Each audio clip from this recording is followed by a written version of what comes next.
انہوں نے اپنا جانشین خود بنایا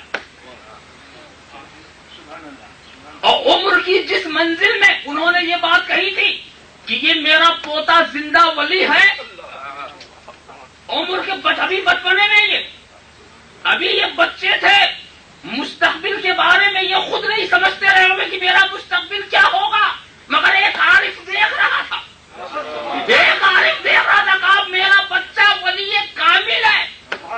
میں نے سوچا جب بچپنے میں ولایت کی سند مل گئی ہے تو جب بچپنے کو اور ترقی ہوئی ہوگی تو وہ دائرے کتنا وسیع ہوا ہوگا، مقبولیت کا دائرہ کتنا وسیع ہوا ہوگا۔ تو تم کیا سمجھو، ہندوستان میں چل کے دیکھو، پھر دیکھو کہ ان کو لوگ کس نظر سے دیکھتے ہیں، آپ خیال کرتے چلے جاؤ۔ تو اس لیے ان کی موجودگی ہمارے لیے باعث برکت، خدا کرے کہ ہمارے دلوں کے اندر کھوٹ نہ ہو، مگر اگر اس محفل میں کوئی کھوٹ والا آ گیا وہ بھی صاف ہو کے جائے گا، اس لیے صاف ہو کے جائے گا کہ یہ ان کے گھر کا سیوا ہے، چور آیا ولی بن کے گیا۔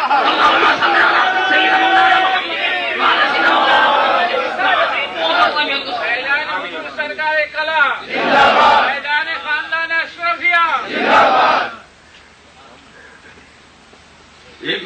ایک میرا عجیب لطیفہ تھا، میرا لطیفہ یہ تھا کہ والد بزرگوار سے میں بیعت ہونا چاہتا تھا، حضرت والد بزرگوار جن کی شان کے تعلق سے آپ سنتے رہے، تو حضرت سے جب میں نے کہا تو پہلی بات تو انہوں نے یہ کہی، کیا کہی کہ تم اگر میری سنت پر عمل کرنا چاہتے ہو تو میں اپنے ماموں سے ہوا، تم اپنے ماموں سے ہو جاؤ۔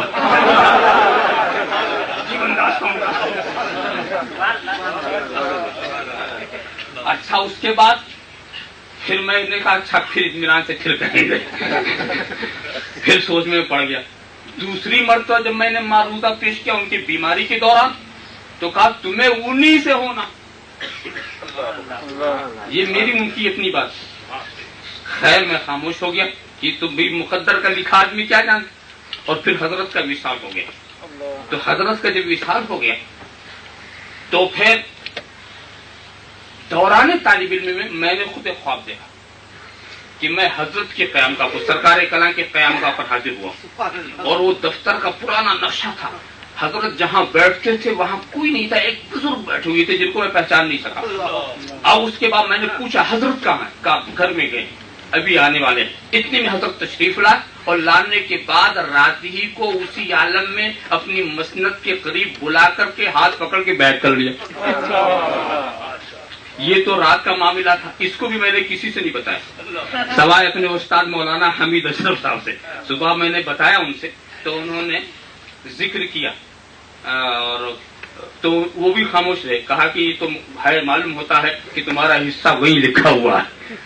اس کے بعد پھر حضرت کا وصال ہوا اور حضرت نے کرم فرمایا، نوازش فرمائی، آئے تو گھر کے تمام افراد ایک ساتھ بیٹھ گئے حضرت کے ہاتھ پر بیعت کرنے کے لیے۔ میرے ذہن میں وہ نقشہ تھا، میں نے کبھی حضرت سے بھی بیان نہیں کیا تھا، نہ اس کا کسی سے بھی ذکر نہیں کیا تھا، تو وہ نقشہ تھا کہ مجھے خواب میں ہاتھ پکڑ کے بیعت کیا تھا۔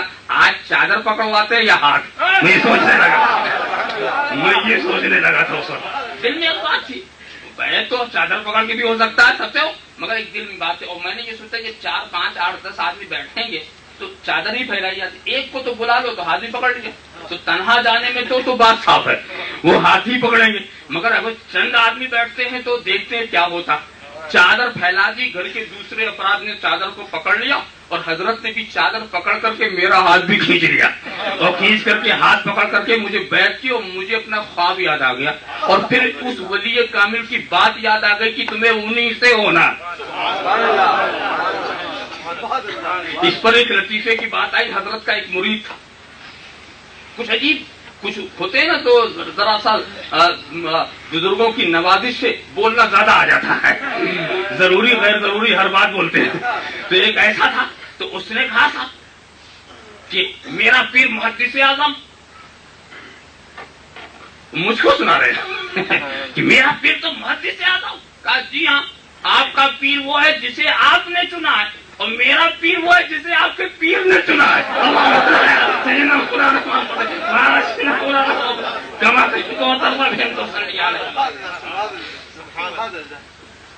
اس چیز کو آپ اچھی طرح سمجھیں. تو ولی وہ ہے جو شریعت سے آراستہ ہو، جو حقیقت کی برہان ہو، جس کا ظاہر جو ہے شریعت سے آراستہ ہو، اور آپس میں ایک دوسرے سے اللہ کے واسطے محبت کرتا ہو، متقی ہو، پرہیزگار ہو.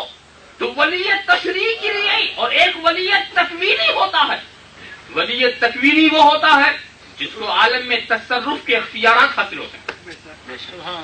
خیر ان تفاصیل میں جانے کی ضرورت نہیں. میں صرف اتنا یہ بتانا چاہتا ہوں کہ لوگوں نے اپنے مذاق کے طور پر ولی یہ ہے، ولی یہ ہے، ولی یہ ہے. میں نے تو یہ سوچا کہ جو ولی ہے وہ سب ہے. جو ولی ہے وہ نفس کا دشمن بھی ہے. جو ولی ہے اسے دیکھ کر خدا یاد ہی آئے گا. یہ اوصاف لوگوں نے اپنے پسند کے مطابق الگ کر رکھے ہیں، ورنہ ایک ولی میں ساری بات ہوتی ہے. اللہم صلی علی سیدنا مولانا محمد وعلی سیدنا مولانا کما تحب وترضى بأن تصلي علیہ. آپ خیال کرتے چلے جائیں. لہم البشر فی الحیات الدنیا وفی الآخرہ.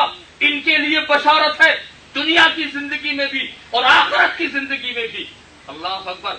اس سلسلے میں رب تبارک و تعالیٰ مقام مدح میں، مقام تعریف میں اپنے بندوں کا ذکر کر رہا، اپنے بندوں کا ذکر کر رہا. وہ بھی کیا بندہ نواز جس کی تعریف کرے. وہ بھی کیسا عبادت کرنے والا معبود جس کو سند عبادت دے، عبادت کا سرٹیفکیٹ دے. آج لوگ تو خود ہی اپنی عبادت کے پرچار میں لگے ہوئے ہیں. اتنی محنت کر رہے، قریا بستی بستی، نگر نگر، ڈگر ڈگر، مسجد مسجد. ہمیں عبادت